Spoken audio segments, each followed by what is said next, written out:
Hello friends, Andrew here. Welcome back to Drew Tutorial, and in this video I'm going to show you how to connect your website to Pinterest.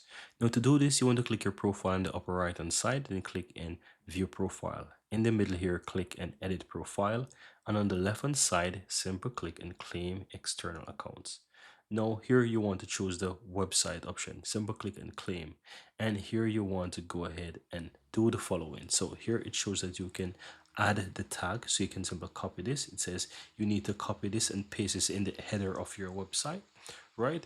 Next option here is to upload HTML file, so you can simply download this and you can upload this HTML tag to your website root directory, or you can simply go ahead and add using the TXT record.